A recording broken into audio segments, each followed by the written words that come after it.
queridos, a gente tem meditado em alguns cultos em relação à vida de Jó.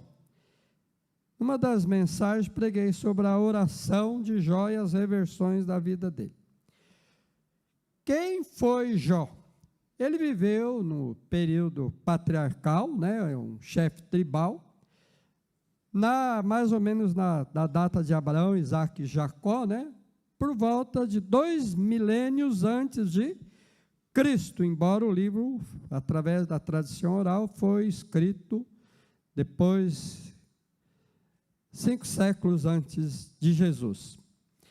Nesse período patriarcal, a riqueza era medida através da cabeça de gado dos animais. Hoje a Forbes mede diferente a riqueza, né? Mas naquela época o homem rico contava os animais, media, e ele era o maioral do seu tempo. Ele viveu 140 anos, conforme o texto de 42:16. Um tempo de vida normal na época dos patriarcas. Jó foi abençoado por Deus de uma prosperidade tal que ele se tornou o maior da região dele, de todos os orientes.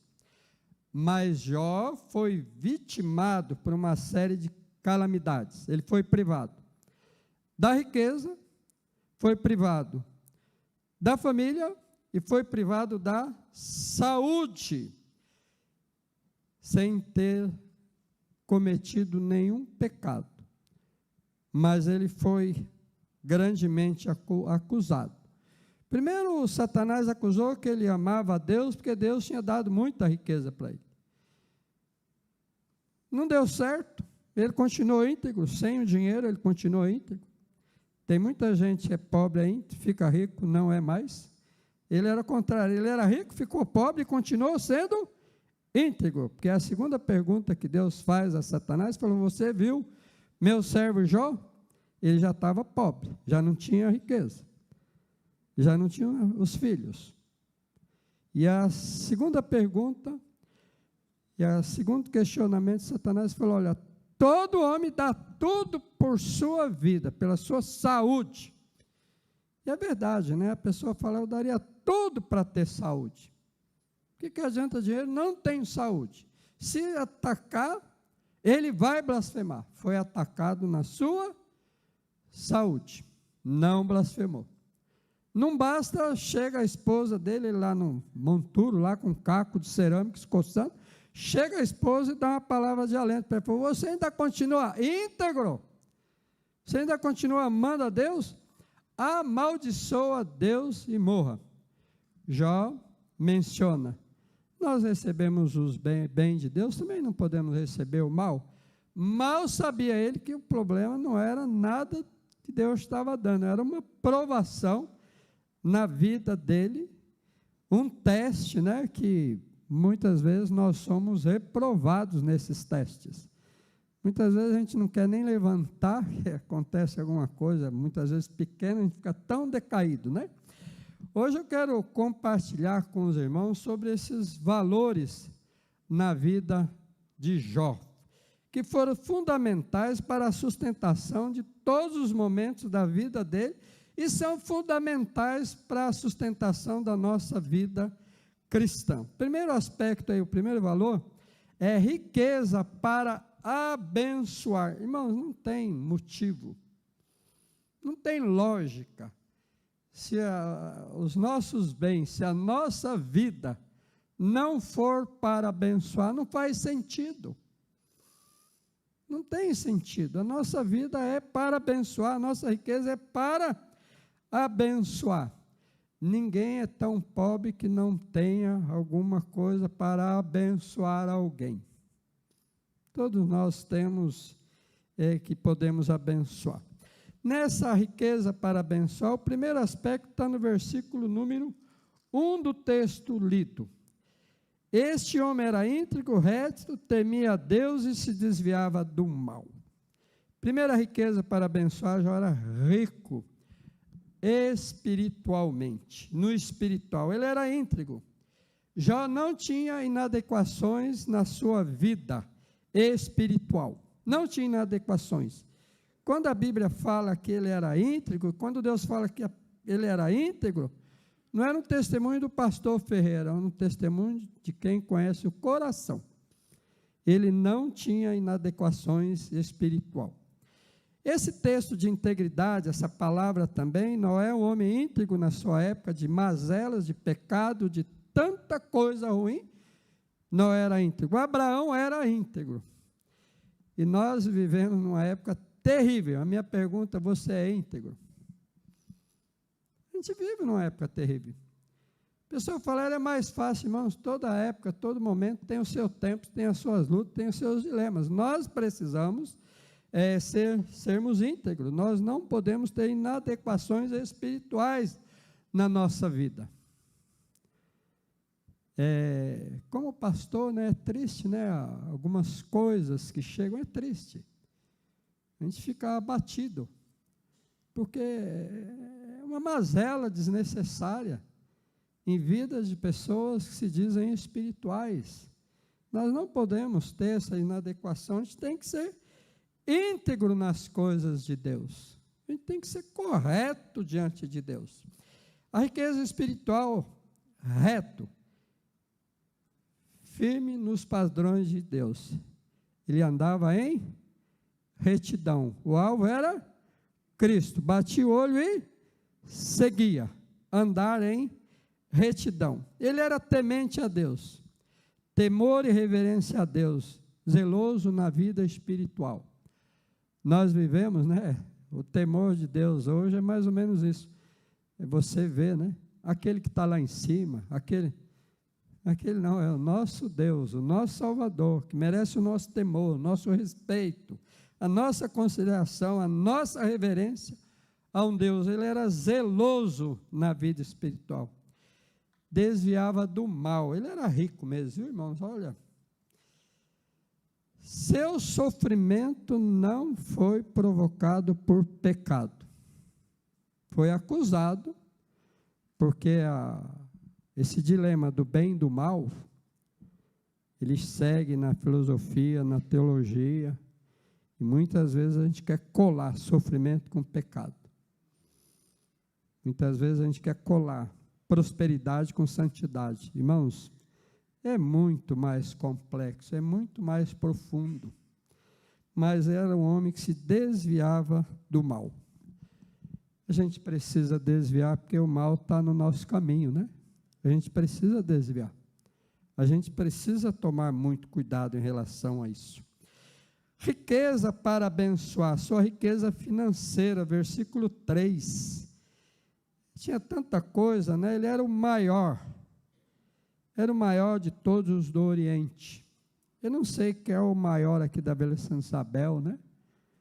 Não sei qual é o maior de São Paulo, qual é o maior do mundo, porque muda muito, né?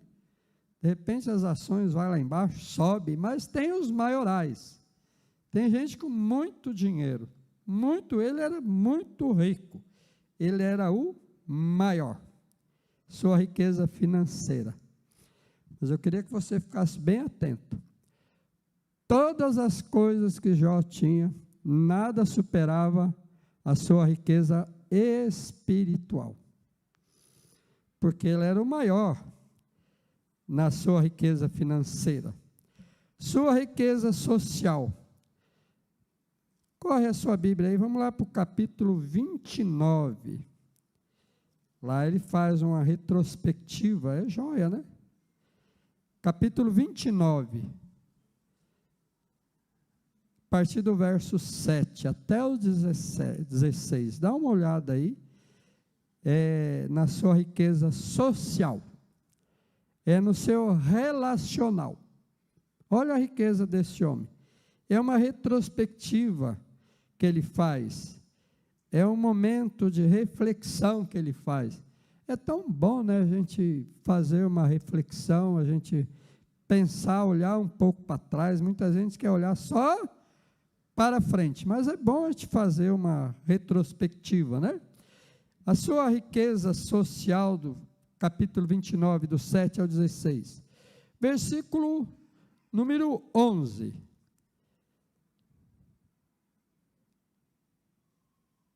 Eu era pai dos necessitados, é o título que a Sociedade Bíblica deu.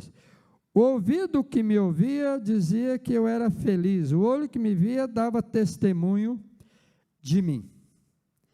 Ele tinha uma nobre reputação. Versículo 7. Quando eu me dirigia até o portão da cidade, mandavam preparar um assento na praça. Ele era muito considerado. A reputação dele era grande, né? Os moços me viam e se retiravam, os idosos se levantavam e ficavam em pé. Verso 8. Os 9, os príncipes reprimiam as suas palavras e punham a mão na boca quando eu estava falando. A voz dos nobres emudecia, a língua deles se apegava ao céu da boca. Então, a riqueza social, a sua reputação era muito forte. Ele era o maioral. Ele estava lá, era o homem mais rico, mas ele ia lá nas portas da cidade ajudar o andamento da cidade. Seu nobre envolvimento, versículo 12 até o 16. Seu envolvimento social, sua riqueza social. Versículo 12, porque eu livrava os pobres que pediam ajuda. Eu também, e também os órfãos que não tinha quem socorresse. As bênçãos do que estava prestes a perecer vinham sobre mim. Eu fazia o coração da viúva cantar de alegria. Eu cobria de retidão, ela me servia de roupa. A minha justiça era como um manto, um turbante. Versículo 15. Eu era os olhos dos cegos e os pés dos aleijados. Eu era pai dos necessitados. Até a causa dos desconhecidos eu examinava. Ele era um juiz. Ele tinha um envolvimento muito forte, a sua riqueza social. Tinha a reputação na porta da cidade. Tinha envolvimento social com os pobres, com os órfãos. Tinha envolvimento social com os moribundos. Tinha envolvimento social com as viúvas. Tinha envolvimento social com os aleijados. Tinha envolvimento naqueles que eram desprovidos de conhecimento. E ele tinha envolvimento social. Ele era um pai para os necessitados. Ele era acessível. Então, ele fez uma retrospectiva e falou, olha, eu estou numa luta danada, mas esse aqui é o meu currículo. Isso aqui é o que eu fazia. Irmãos, a gente precisa ter um currículo que agrade a Deus. Você precisa ter. Aqui, os comentaristas aludem que Jó percorreu um caminho meio perigoso.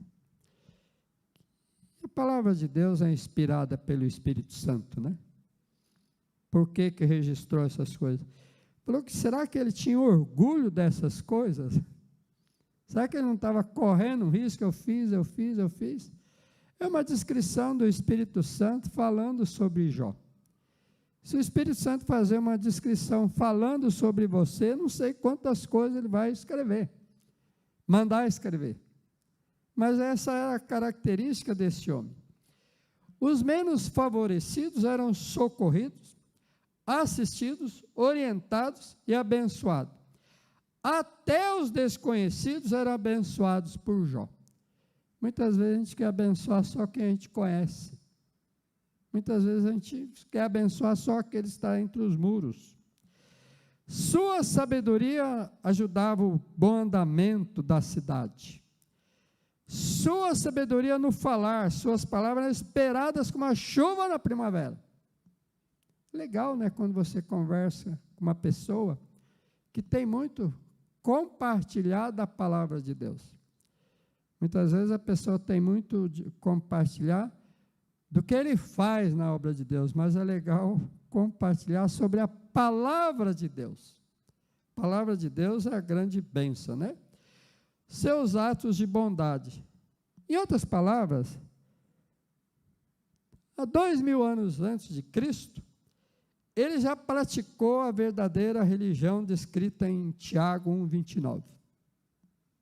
Cuidar dos pobres, socorrer as viúvas. Essa é a verdadeira religião, sem mácula. Cuidar. Tiago foi muito enfático. E a reputação de Jó fala aos nossos corações até hoje. Uma reputação tremenda. Então, é uma riqueza para abençoar. Eu não sei qual a riqueza que você tem, talvez a riqueza de conhecimento da palavra, mas tem que ser para abençoar. Talvez você tenha riqueza financeira, essa riqueza deve ser para abençoar. Talvez você é rico de talentos, você tem que usar essa riqueza para abençoar. Porque levar para Vila Formosa a sua riqueza não resolve muito, não. Melhor você usá-la no reino de Deus. As igrejas, irmãos, elas estão cheias de sermões bonitos, músicas bonitas, ostentação, mas está faltando uma pegada mais forte na vida espiritual, na vida social, na vida relacional. A gente tem muita dificuldade, né, em crescer na vida espiritual. Crescer na vida espiritual não é fácil, não. Hebreus fala que não cresce porque é preguiçoso. É interessante como o Hebreus fica bravo com a gente, né? Tanto é que a gente não sabe nem quem é o autor, senão a gente ia reclamar dele. Fala, por que você está falando isso? Mas ele fala, olha, vocês ainda necessitam de leite porque vocês são preguiçosos. Uma pegada mais forte no seu espiritual, no seu social, no seu relacional. Os que estão desprovidos, né? Imagina a oportunidade que a igreja está tendo, né, de ofertar e abençoar os nossos irmãos lá do Rio Grande do Sul. Estava olhando uma mulher abrir um armário, só tinha barro dentro do armário, a frigideira dela cheia de barro. Assim, é um desalento, é difícil, irmãos. Então, a gente pode orar, a gente pode ofertar, a igreja está falando com os irmãos para ofertar, avisa a Maísa, a gente vai enviar, Meá já enviou, Meã já enviou, e mandaram um vídeo, né, não sei se chegou para vocês, né, Nova Resende lá, mandou uma carreta, juntou lá, mandou uma carreta, falei, nossa, New Res está importante, saiu buzinando lá, fazendo festa, porque é abençoar, e tem muita gente abençoando, mandando, o mundo precisa que sejamos mais generosos. E você tem que tomar cuidado, né? Que tem muito ladrão no meio do caminho, né? Estão roubando o pessoal lá. Então você tem que tomar muito cuidado onde você vai jogar a sua oferta. Né? Eu fico muito preocupado. A gente está mandando e que Deus coloque nas mãos das pessoas certas. Ladrão, irmão, o papel dele sempre foi roubar, matar e destruir. Não muda não, viu? Século I era assim e vai até a volta de Cristo, tá bom? Então, vamos ser generosos, abençoar os desprovidos. Segundo valor, outro valor da vida de Jó, uma família para zelar. Irmãos, nós como os crentes, nós temos a nossa família natural e a nossa família espiritual. Temos a nossa família, uma família para zelar. Volta lá para o capítulo 1, né? De Jó, capítulo 1. Nós temos aí versículo 2, 4 e 5. Versículo 2. Nasceram-lhe 7 filhos e 3 filhas. 10 filhos o homem tinha. Versículo 4 e 5. Os filhos dele iam à casa um dos outros, faziam banquetes, cada um por sua vez, mandava convidar as suas 3 irmãs a comer e beber com eles. Quando encerravam o ciclo do banquete, Jó chamava os seus filhos, santificava, levantava-se de madrugada, oferecia holocausto segundo o número de todos eles. Pois Jó pensava assim, talvez os meus filhos tenham pecado e blasfemado contra Deus em seu coração. Jó fazia isso continuamente. família para zelar. Como é que está a sua família natural? Como é que está? O texto está falando assim, ó, uma família para zelar. Vamos aprender um pouco com Jó, né? Depois a gente põe em prática lá em casa. É fácil. Qual o livro que o pastor impactou o pastor? Eu não consigo achar o livro. Estava no ônibus, eu vi numa livraria. Deus, me livra da minha família. Eu falei, rapaz, o cara está revoltado, né? Mas família é um desafio. Não é fácil. E Jó tinha uma família para zelar.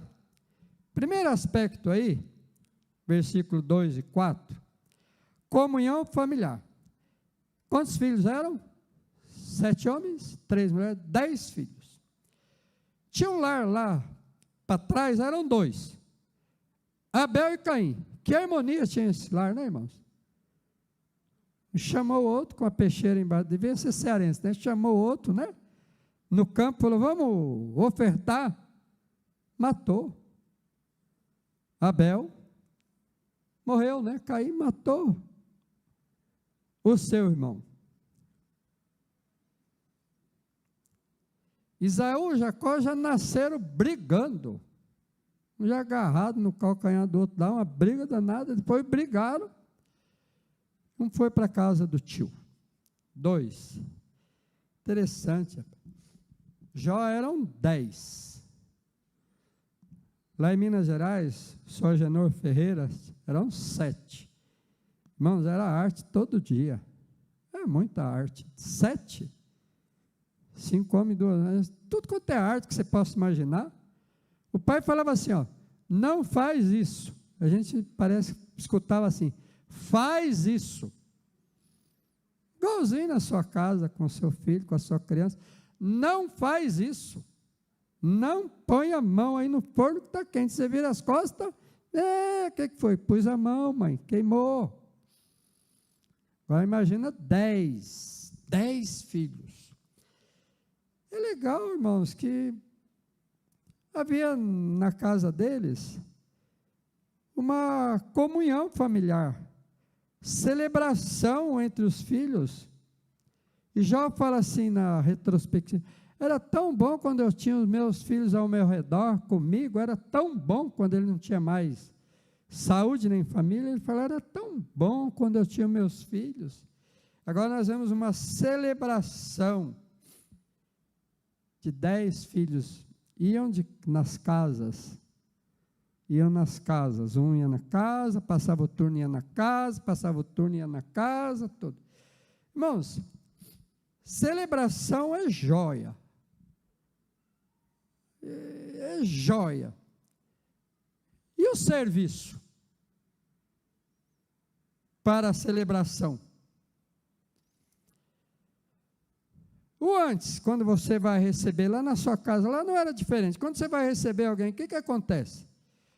Organizar cardápio, limpar a casa, organizar os utensílios, prato, talheres, toalha, dar banho no cachorro, até o cachorro toma banho. Fala, vamos dar um banho no cachorro, vai chegar visita, esse cachorro está pedido.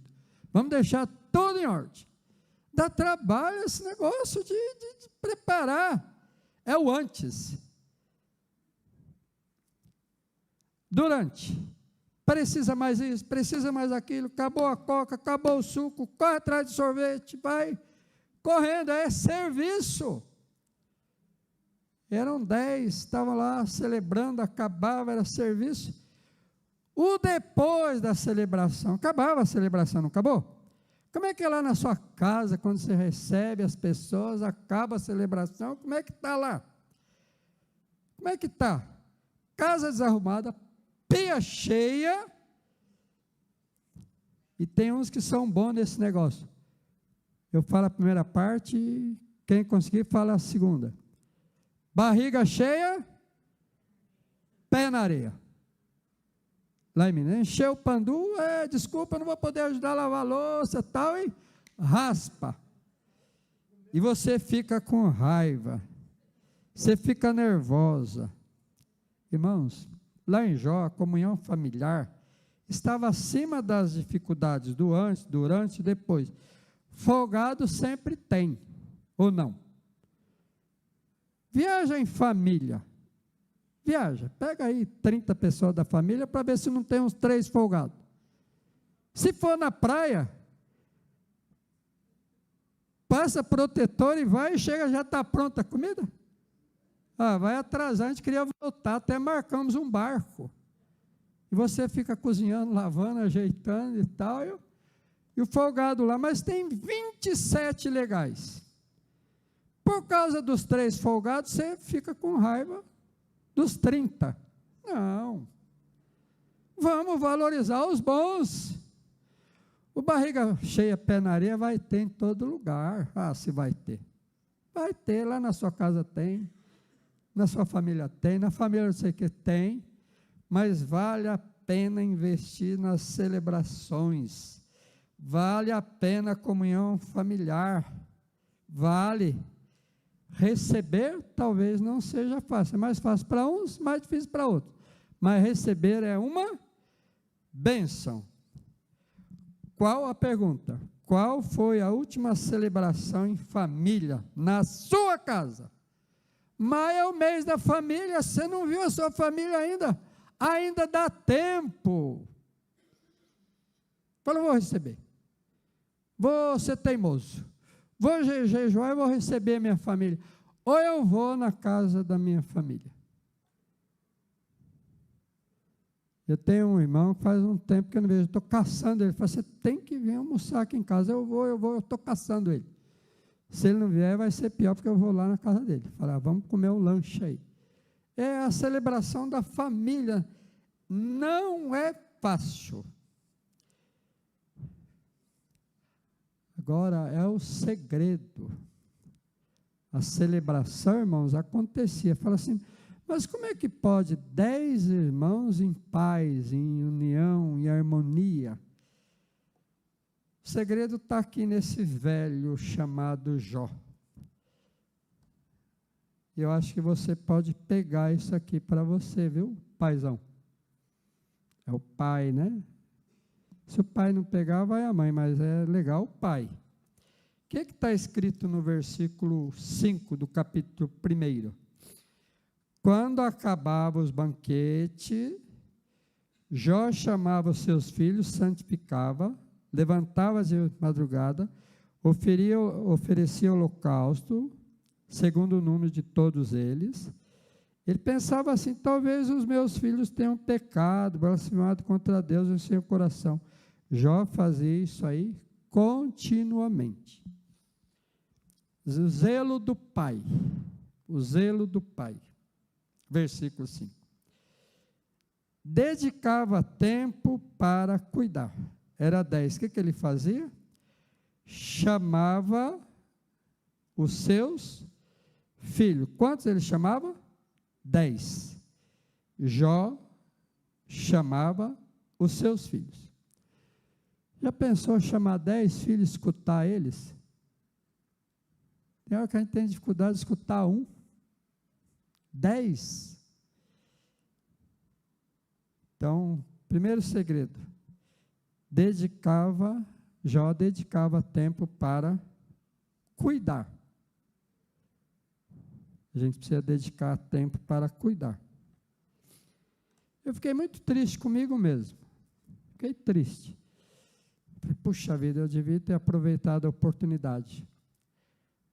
A Aline chegou para mim na sexta-feira, eu estava com muita coisa à tarde, ela falou assim, vamos no médico comigo? Eu falei, Aline, hoje eu estou com tanta coisa, ela estava trocadinha, passou batom, se arrumou, né? Ia com a mãe, mas ela queria que eu fosse. E eu falei, não. Eu fiquei triste. Podia estar com ela, orar com ela, a gente precisa cuidar.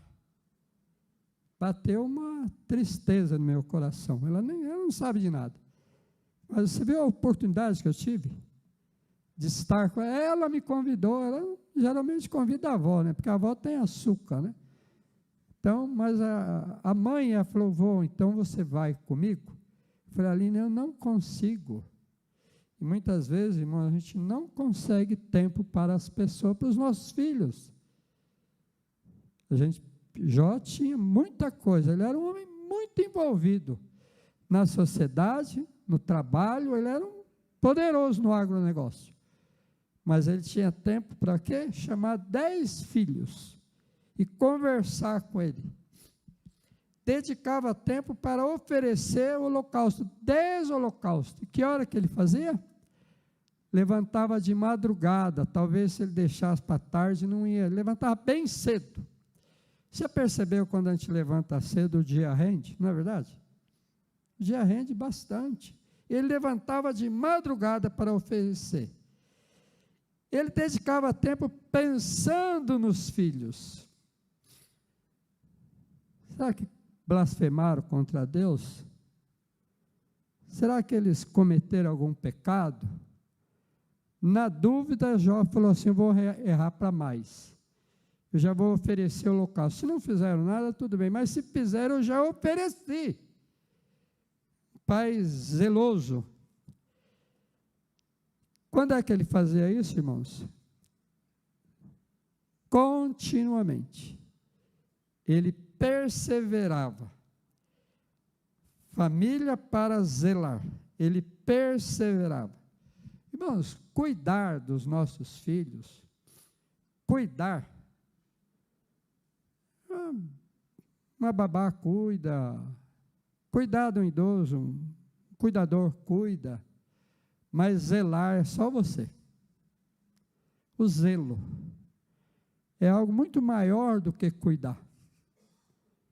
O seu filho é algo precioso diante de você e de Deus, você precisa zelar. O zelo você não pode terceirizar, ninguém vai zelar do seu filho igual você é capaz.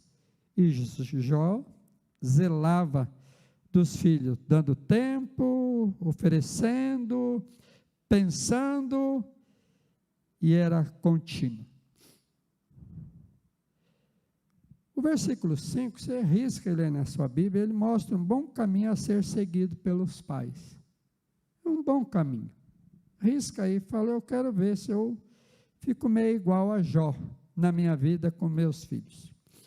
Chame e conversa com seus filhos naturais ou filhos espirituais sobre santificação. Nós temos filhos, né? Naturais e filhos espirituais. Filhos espirituais é aqueles que você prega a palavra, prega o evangelho, ele fala, eu recebo a Jesus Cristo, é um filho espiritual. Converse com eles, abençoe a vida deles, converse sobre santificação. Levante de madrugada e ore em favor dos seus filhos, físicos e espirituais. Jó tinha uma família muito especial. O segredo estava no zelo espiritual, na sua dependência de Deus em abençoar a sua família. Seja dedicado à sua família em todas as áreas. Seus filhos, seus netos, seus irmãos, seus pais, seja dedicado.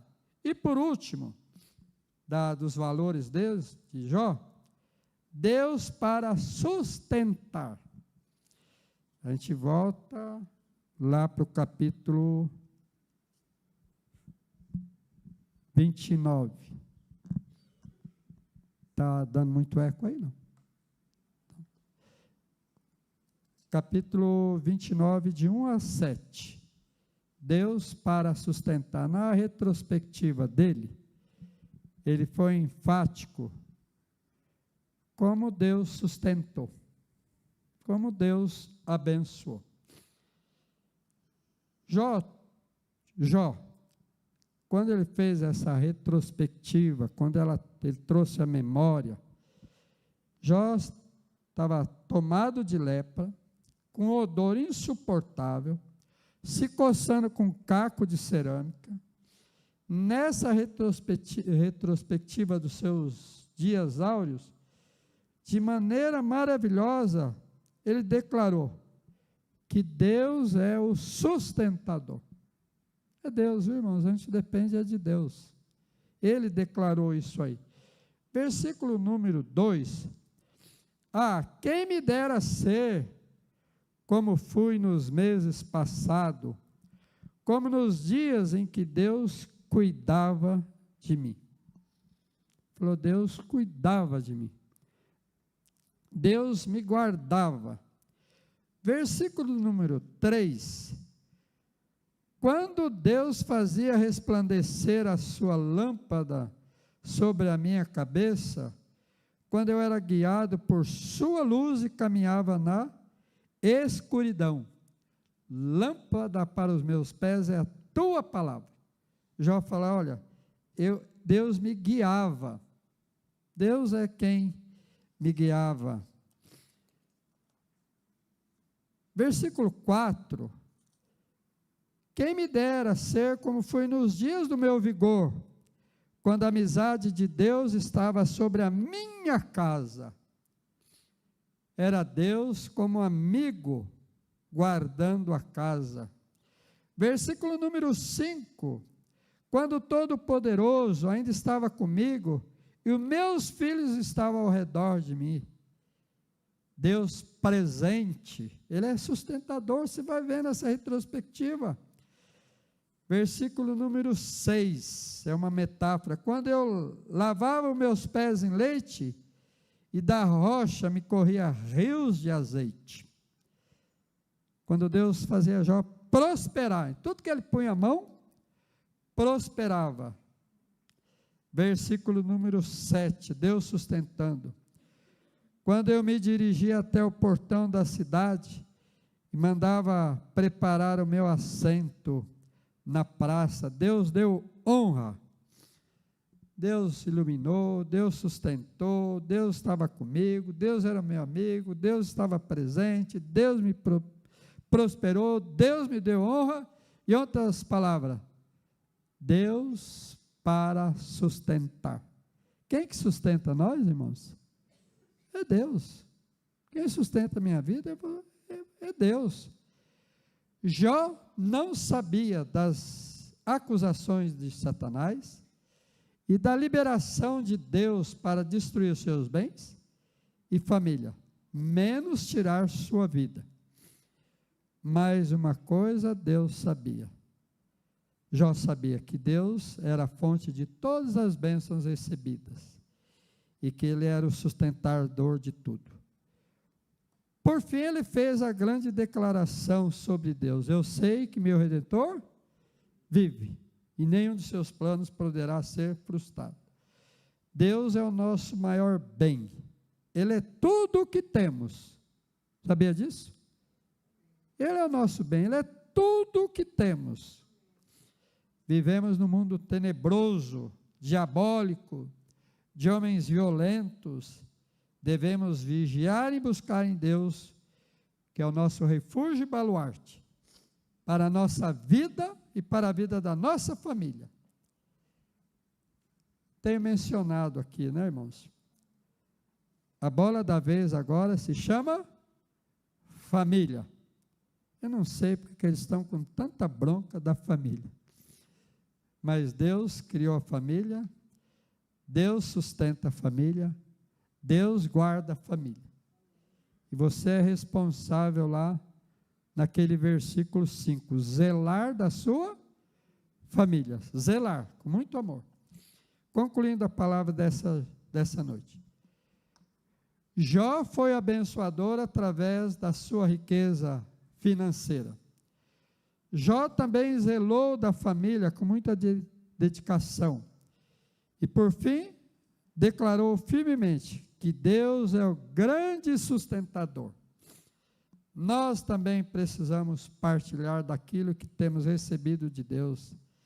Devemos cuidar com muito zelo da nossa família, dedicando tempo para estar juntos, da família natural e da família espiritual, em comunhão e oração.